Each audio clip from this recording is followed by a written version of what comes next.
I remember when it locked down the first time, I was living on my own in Toronto. I didn't have very many friends, especially that year. And I was completely and utterly alone. And I know if my mom didn't drive down to Toronto to pick me up, I probably would have become an alcoholic.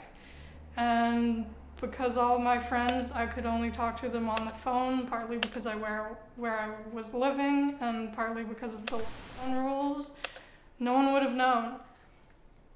If I knew there were other students who were in the same boat, who were choosing not to give, I might have had the willpower to stand my ground and try to work through the challenges. I'm glad I found that support now, but it was still too late in terms of making the decision of getting or not.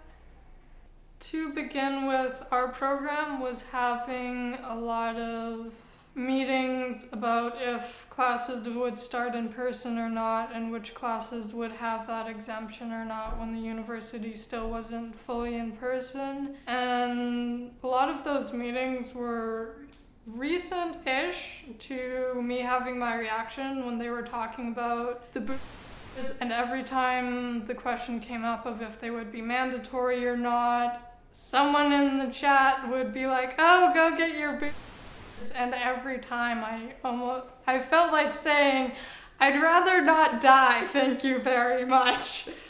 While the attitudes were still very much pro-vaccine, before stuff like the free happened, I was emailing my program director, talking to her saying, "Hey, I had an adverse reaction and I don't have a medical exemption. If the third shot does become mandatory, what can I do? I know you don't have an answer yet, but I want you to know that this is what's happening." And her response was, "Yeah, I don't know anything from the university yet. I hope this isn't a barrier for you because I know you're in your final year, but I don't have anything that I can tell you," which was scary. So for the longest time, I was very nervous that the third would be mandated and then I'd be screwed over.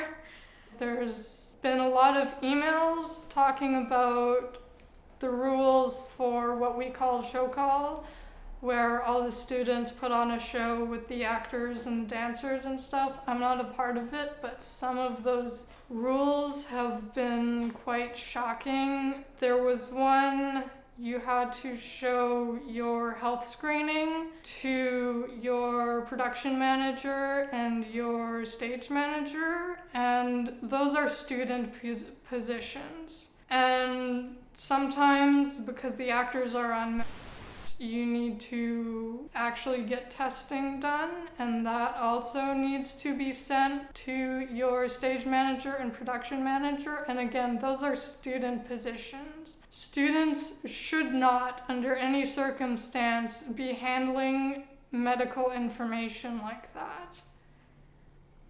Well, the fact that they're pausing it bothers me a lot. The fact that when you read that announcement, there are a lot of different statements of saying you should stay updated on your because we might re-implement it at any time. I think the Ryerson announcement said something similar like that about 2 or 3 times. In my situation, even if the policy goes away completely, that's great, but I'm still affected and the damage is still done. Obviously, it really depends on the nature of the pandemic. Like, the Spanish flu was a very different case than COVID was. But, like, with the mandates, like, if you get in a car accident and break your rib cage and the ambulance is called, you can still say no to that. If you need to have a heart transplant in order to keep living, you have the choice to say yes or no to that without any consequences except whatever effect you get from that choice. But with these, if you say no, you could lose your job, you could lose your ability to continue your education, and you should have a choice with what happens to your own body, whether it's an emergency or not. The government spent a lot of money in my community to create a temporary hospital for COVID patients in our arena, and it was never used. They stopped doing non-essential surgeries, which caused a huge backlog, no matter what the situation was. So where I'm living, we for a very long time had very low case counts, and yet people, because of that rule, were still not getting those surgeries.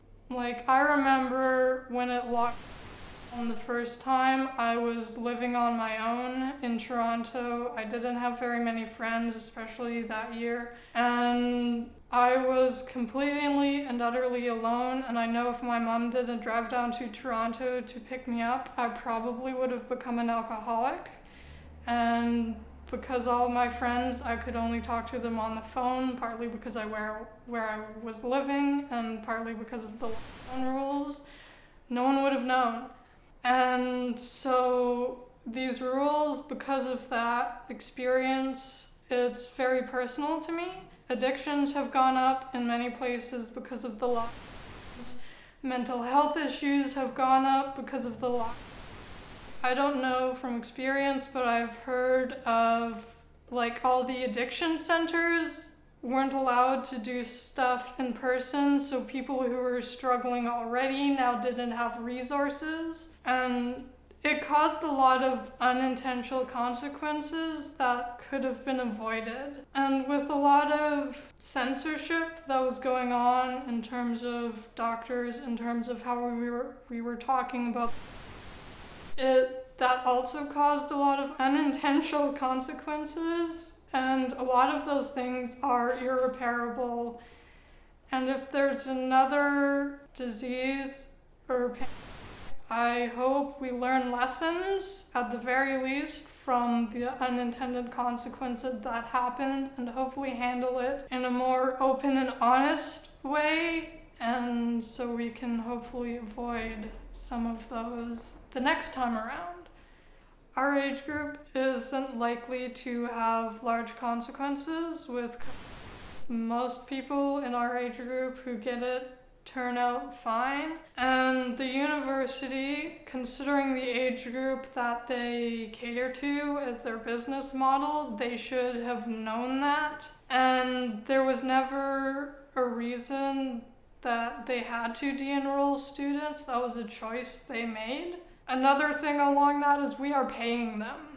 Their entire business is getting money from students. What other business can shut down people who are paying them for a service?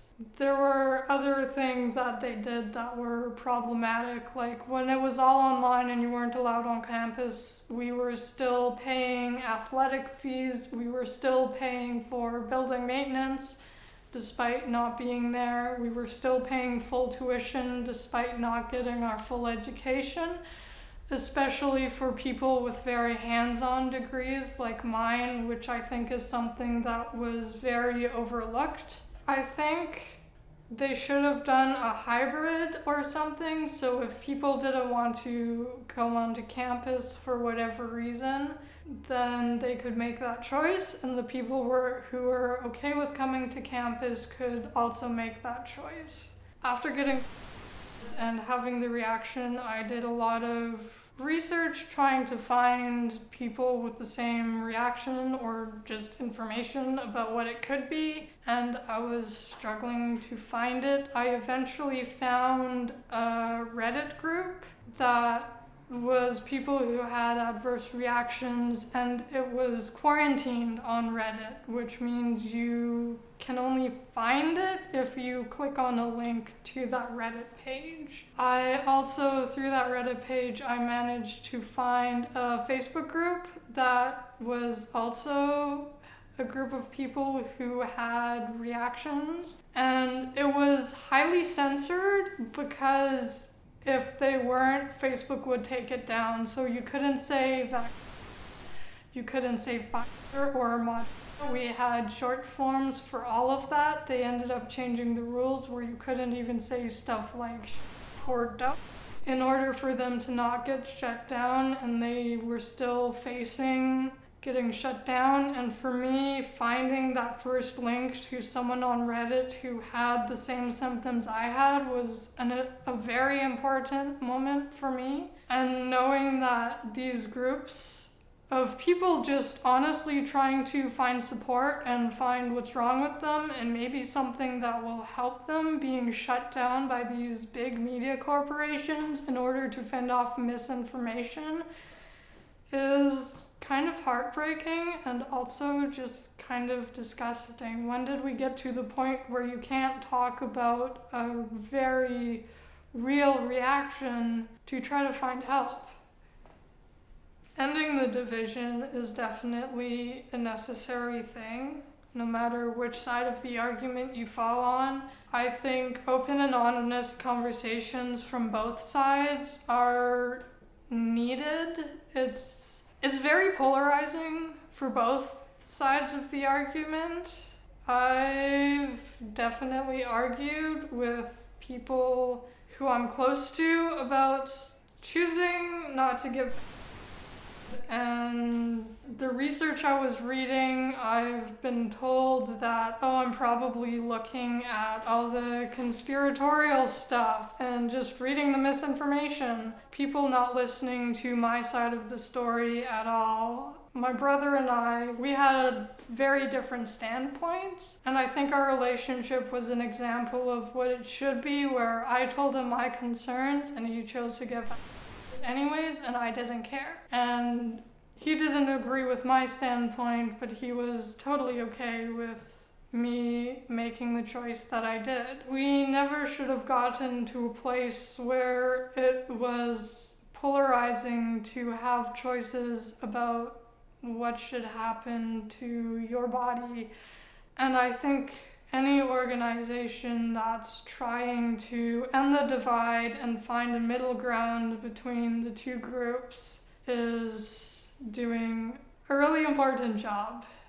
Especially me, who is kind of in the middle of both camps, for the only fact that I am back. I think it's really important.